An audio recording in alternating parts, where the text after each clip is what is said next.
32 নম্বর file. আগের ফাইলের continuation. অষ্টম অধ্যায়, পৃষ্ঠের সংখ্যা 207, প্রশ্নের সংখ্যা 18। ভারতীয় সংবিধানে মৌলিক অধিকার সংক্রান্ত ধারাগুলি কিভাবে সংশোধন করা যায়? ভারতীয় শাসনতন্ত্রে প্রদত্ত মৌলিক অধিকারগুলির যে কোনো 5টি বৈশিষ্ট্য আলোচনা করো। মৌলিক অধিকার সংক্রান্ত ধারাগুলির সংশোধন পদ্ধতি। ভারতীয় সংবিধানে মৌলিক অধিকার সংক্রান্ত ধারাগুলি সংশোধন করতে গেলে সংবিধান সংশোধন করতে হয়। সংবিধানে 368 নম্বর ধারা অনুসারে সংসদে উভয় কক্ষে উপস্থিত ও ভোট প্রদানকারী সদস্যদের 2/3 সমর্থনে এই সংশোধন করা যায়। ভারতের শাসনতন্ত্রে প্রদত্ত মৌলিক অধিকারগুলি প্রধান বৈশিষ্ট্য। ভারতের সংবিধান কর্তৃক স্বীকৃত এবং ঘোষিত মৌলিক অধিকারগুলি কয়েকটি নিজস্ব বৈশিষ্ট্য রয়েছে। সেগুলির মধ্যে প্রধান 5টি হল: বিভিন্ন দেশের সংবিধান ও তত্ত্ব দ্বারা প্রভাবিত। ভারতীয় সংবিধানের 3য় অধ্যায়ে মৌলিক অধিকারগুলি লিপিবদ্ধ রয়েছে। সংবিধান রচয়িতারা এক্ষেত্রে প্রাচ্য ও পাশ্চাত্যের বিভিন্ন উদারনৈতিক গণতান্ত্রিক সংবিধান এবং রাজনৈতিক তত্ত্বের দ্বারা ব্যাপকভাবে প্রভাবিত হয়েছিলেন।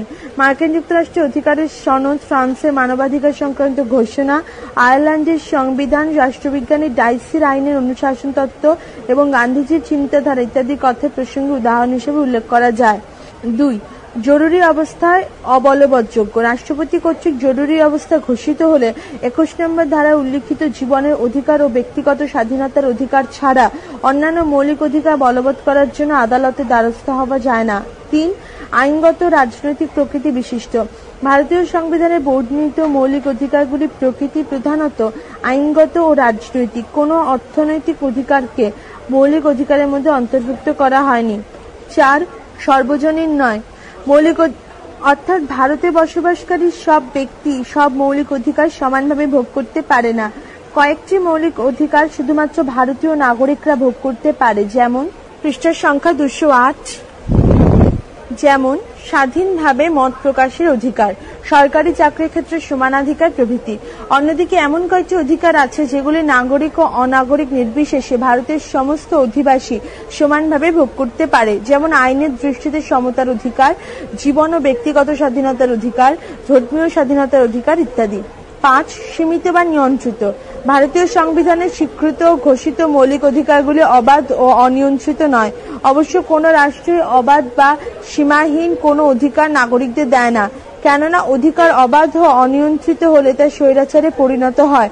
একে গোপালন বনাম মাদ্রাজ রাজ্য 1950 মামলায় বিচারপতি মুখার্জি তাঁর রায়ে ঘোষণা করেন যে চরম অথবা অনিয়ন্ত্রিত স্বাধীনতা বলে কিছু হতে পারে না, কেননা নিয়ন্ত্রণ থেকে পুরোপুরিভাবে মুক্ত থাকা অর্থ হল স্বাধীনভাবে মত প্রকাশের অধিকার, সরকারি চাকরির ক্ষেত্রে সমানাধিকার প্রভৃতি। অন্যদিকে এমন কয়েকটি অধিকার আছে যেগুলি নাগরিক ও অনাগরিক নির্বিশেষে ভারতের সমস্ত অধিবাসী সমানভাবে ভোগ করতে পারে, যেমন আইনের দৃষ্টিতে সমতার অধিকার, জীবন ও ব্যক্তিগত স্বাধীনতার অধিকার, ধর্মীয় স্বাধীনতার অধিকার ইত্যাদি। 5. সীমিত বা নিয়ন্ত্রিত। ভারতীয় সংবিধানে স্বীকৃত ঘোষিত মৌলিক অধিকারগুলি অবাধ ও অনিয়ন্ত্রিত নয়।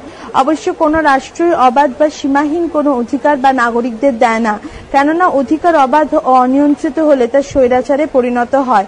একে গোপালন বনাম মাদ্রাজ রাজ্য 1950 মামলায় বিচারপতি মুখার্জি তাঁর রায়ে ঘোষণা করেন যে চরম অথবা অনিয়ন্ত্রিত স্বাধীনতা বলে কিছু হতে পারে না, কেননা নিয়ন্ত্রণ থেকে পুরোপুরিভাবে মুক্ত থাকা অর্থ হল নৈরাজ্য ও বিশৃঙ্খলাকে ডেকে আনা।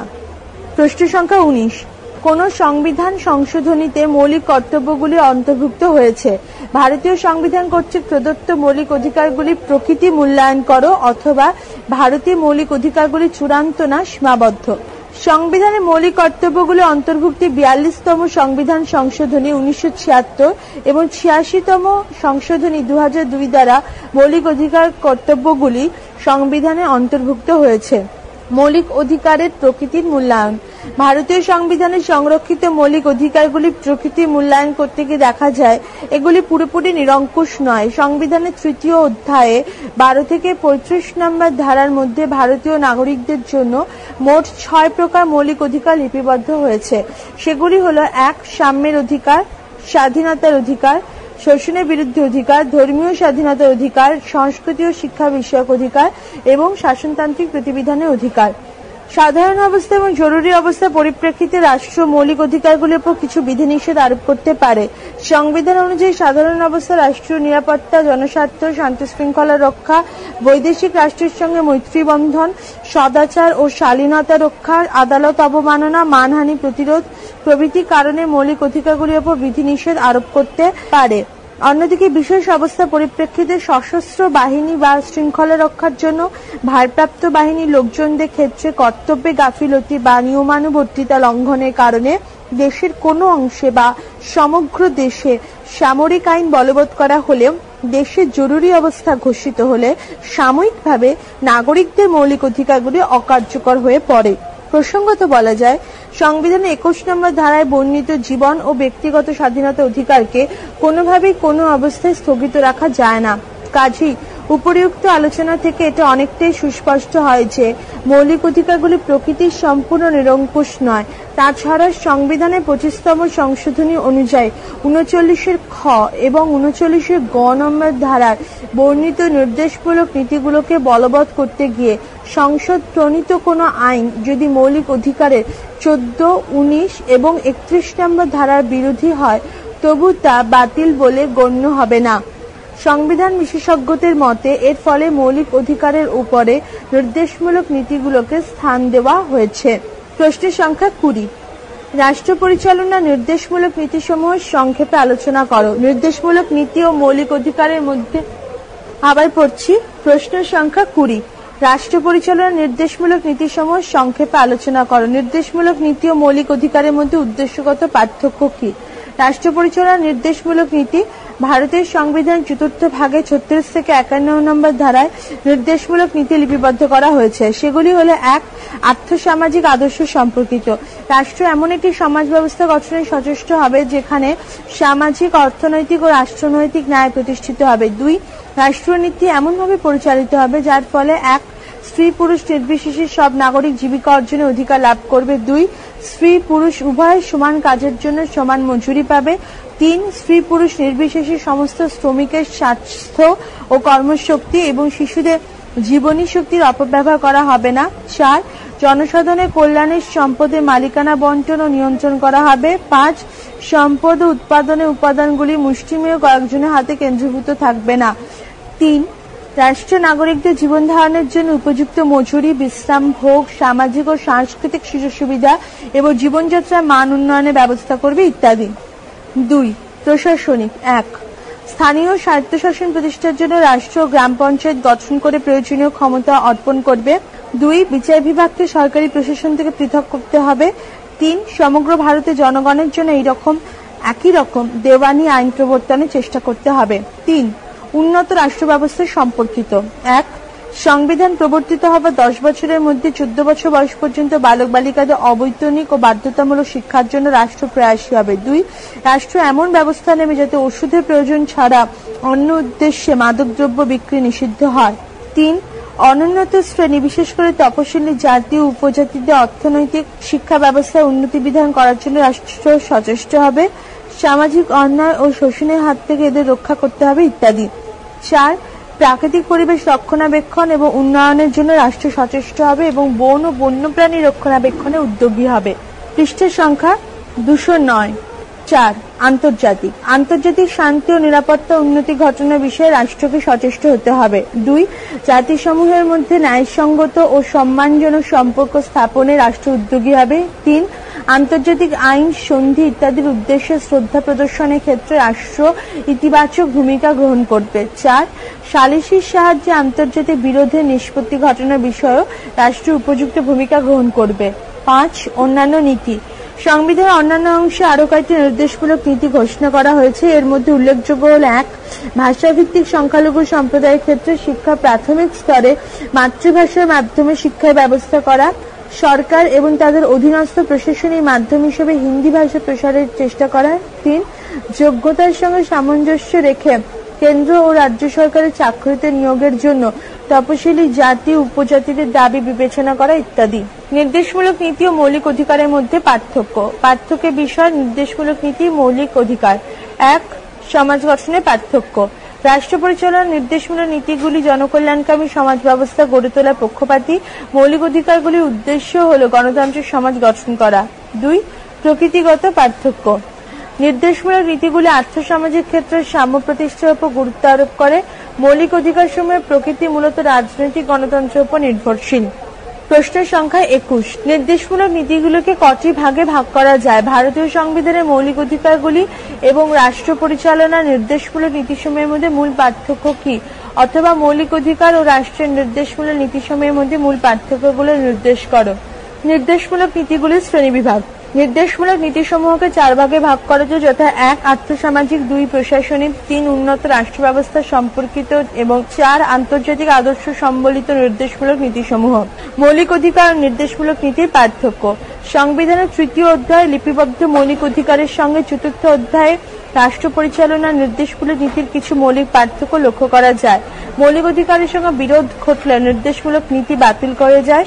সুপ্রিম কোর্ট 1951 সালে মাদ্রাজ রাজ্য বনাম চম্পকম মামলার এবং 1958 সালে হানিফ কুরেশি বনাম বিহার রাজ্য মামলার রায়দানকারী ঘোষণা করেন, নির্দেশমূলক নীতিগুলিকে মৌলিক অধিকারে পরিপূরক ও সংগতিপূর্ণ হতে হবে এবং রাষ্ট্রকে নির্দেশমূলক নীতিগুলি এমনভাবে কার্যকর করতে হবে যাতে মৌলিক অধিকারগুলি ক্ষুণ্ণ না হয়।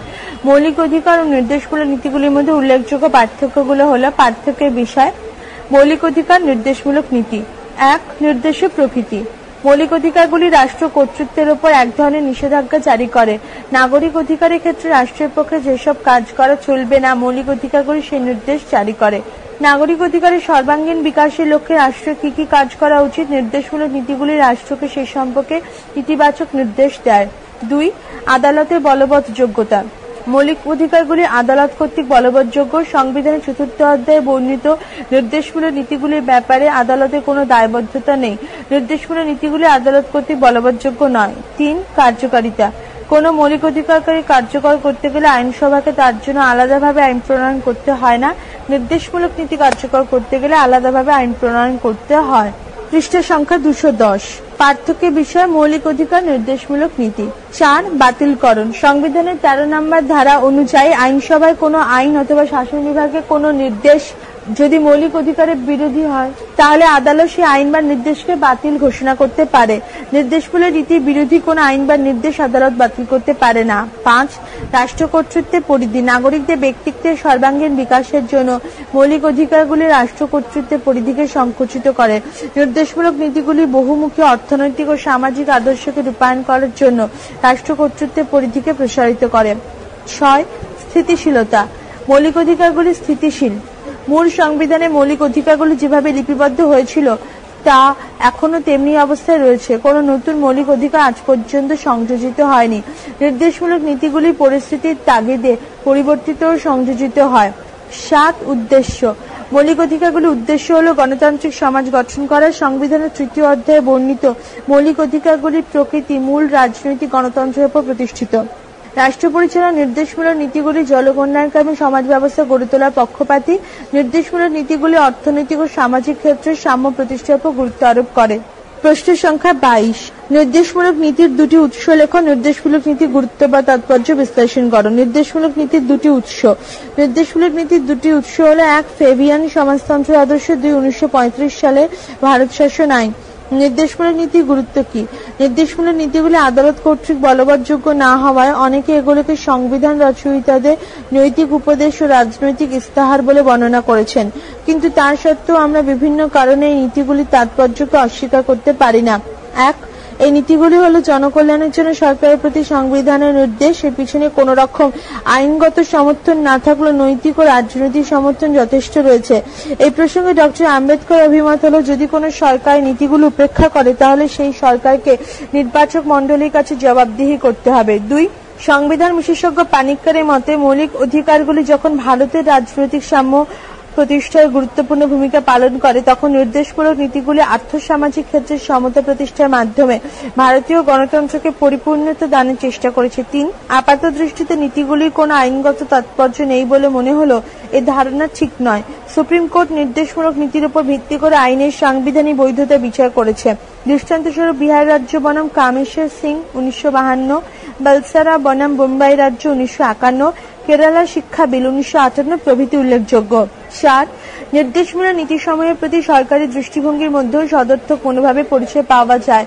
কেন্দ্র ও রাজ্য সরকারগুলি বিভিন্ন আইন প্রণয়নের মাধ্যমে বিভিন্ন নির্দেশমূলক নীতিকে বাস্তবায়িত করেছে। একাধিকবার সংবিধান সংশোধনও করা হয়েছে। এ প্রসঙ্গে জমিদারি প্রথা বিলোপ, ব্যাংক বীমা জাতীয়করণ, পঞ্চায়েতি ব্যবস্থা প্রবর্তন, সমাজ উন্নয়ন পরিকল্পনা, অবৈতনিক প্রাথমিক এবং মাধ্যমিক শিক্ষা ব্যবস্থা প্রবর্তন ইত্যাদি কথা উল্লেখ করা যায়। 5. সংবিধান বিশেষজ্ঞ অধ্যাপক কেসি ওয়্যারের মতে নির্দেশমূলক নীতির আদর্শ প্রাচীন হলেও এতে পুনরাবৃত্তি প্রয়োজন, কারণ এই নীতিগুলি জনগণকে তাদের অধিকার ও কর্তব্য সম্পর্কে সজাগ করে। এমভি পাইলির মতে নির্দেশমূলক নীতিগুলি হল ভারতীয় জনগণের ন্যূনতম আশা আকাঙ্ক্ষার প্রতীক। প্রশ্ন সংখ্যা 23, কর্তব্য কি, কবে এবং কিভাবে মৌলিক কর্তব্যগুলোকে ভারতীয় সংবিধানে অন্তর্ভুক্ত করা হয়? ভারতীয় নাগরিকদের মৌলিক কর্তব্যগুলির সংক্ষিপ্ত বর্ণনা দাও। কর্তব্য। সাধারণভাবে কর্তব্য হল সচেতন নাগরিক হিসেবে সমাজ ও রাষ্ট্রের প্রতি কয়েকটি দায়-দায়িত্ব পালন। প্রকৃতি অনুসারে কর্তব্যকে দুটি ভাগে ভাগ করা হয়েছে, যেমন 1. নৈতিক কর্তব্য, 2. আইনগত কর্তব্য। পৃষ্ঠা সংখ্যা 211। সংবিধানের মৌলিক কর্তব্যগুলির অন্তর্ভুক্তি। 1949 সালে 26শে নভেম্বর গণপরিষদ কর্তৃক গৃহীত ভারতের মূল সংবিধানে কোনো মৌলিক কর্তব্যের উল্লেখ ছিল না। 1976 সালে 42তম এবং 2002 সালে 86তম সংশোধনের মাধ্যমে সংবিধান কয়েকটি মৌলিক কর্তব্যের উল্লেখ করা হয়েছে। এই উদ্দেশ্যে চতুর্থ অধ্যায় ক নামে একটি নতুন অধ্যায় এবং 51 ক নামে একটি নতুন ধারা সংযোজন করা হয়। এই ধারায় ভারতীয় নাগরিকদের 11টি মৌলিক কর্তব্য পালনের কথা বলা হয়েছে। ভারতীয় নাগরিকদের মৌলিক কর্তব্য। ভারতের মূল সংবিধানে নাগরিকদের মৌলিক কর্তব্যের কোনো উল্লেখ ছিল না। পরবর্তীকালে সংবিধানের 42তম সংশোধনী 1976 এর সাহায্যে নাগরিকদের মৌলিক কর্তব্যগুলি সংবিধানে অন্তর্ভুক্ত করা হয়। এজন্য সংবিধানের চতুর্থ অংশে 51 নম্বর ধারায় 51 ক উপধারা সংযোজন করে পার্ট 4A নামে নতুন একটি অধ্যায় সংযোজিত হয়। এই ধারায় ভারতীয় নাগরিকদের জন্য মোট 10টি মৌলিক কর্তব্য লিপিবদ্ধ করা হয়েছিল। সম্প্রতি 2002 সালে 86তম সংবিধান সংশোধনের মাধ্যমে 51 ক ধারায় নতুন একটি কর্তব্য সংযোজিত হওয়ায় বর্তমানে মৌলিক কর্তব্যের সংখ্যা বেড়ে দাঁড়িয়েছে 11টি। কর্তব্যগুলি হলো: 1. সংবিধান মেনে চলা ও সংবিধানের আদর্শ, জাতীয় পতাকা, জাতীয় সঙ্গীতের প্রতি শ্রদ্ধা প্রদর্শন। 2. যেসব মহান আদর্শ জাতীয় স্বাধীনতার সংগ্রামে অনুপ্রেরণা রূপে কাজ করেছিল সেগুলোকে যত্ন সহকারে রক্ষা এবং অনুসরণ করা। 3. ভারতীয় সার্বভৌমত্ব, একতা ও সংহতির প্রতি সমর্থন প্রদর্শন ও সংরক্ষণ করা। 4. দেশ রক্ষা এবং জাতীয় সেবামূলক কাজের আহ্বানে এগিয়ে আসা। 5. ধর্মগত, ভাষাগত, অঞ্চলগত বা শ্রেণীগত বিভেদে ঊর্ধ্বে উঠে সমস্ত ভারতীয়দের মধ্যে একতা ও ভ্রাতৃত্ববোধ সম্প্রসারিত করা এবং নারীর মর্যাদাহানিকর প্রথাগুলোকে পরিত্যাগ করা। 6. ভারতের মিশ্র সংস্কৃতি, গৌরবময় ঐতিহ্যকে মূল্য দেওয়া ও সংরক্ষণ করা।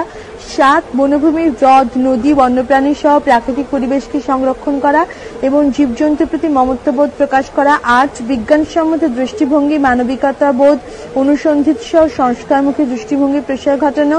9. জাতীয় সম্পত্তি রক্ষা করা এবং হিংসার পথ পরিহার করা। 10. সব ক্ষেত্রে জাতীয় উন্নতির গতি বজায় রাখতে ব্যক্তিগত ও সমষ্টিগত সব কাজের চরম উৎকর্ষ সাধনের জন্য সচেষ্ট হওয়া। 11. 6 থেকে 14 বছর বয়সী প্রতিটি বালক বালিকার শিক্ষাদানের ব্যবস্থা করা তার পিতামাতা এবং অভিভাবকের কর্তব্য। মৌলিক কর্তব্যগুলি প্রকৃতি বাধ্যতামূলক নয়। জনগণ কোনো মৌলিক কর্তব্য অমান্য করলে রাষ্ট্রের কিছু করার থাকে না। রাষ্ট্র কোনোভাবেই জনগণকে মৌলিক কর্তব্য পালনে বাধ্য করতে পারে না। এমনকি এগুলো অমান্য করা হলে তার বিরুদ্ধে আদালতেও যাওয়া যায় না।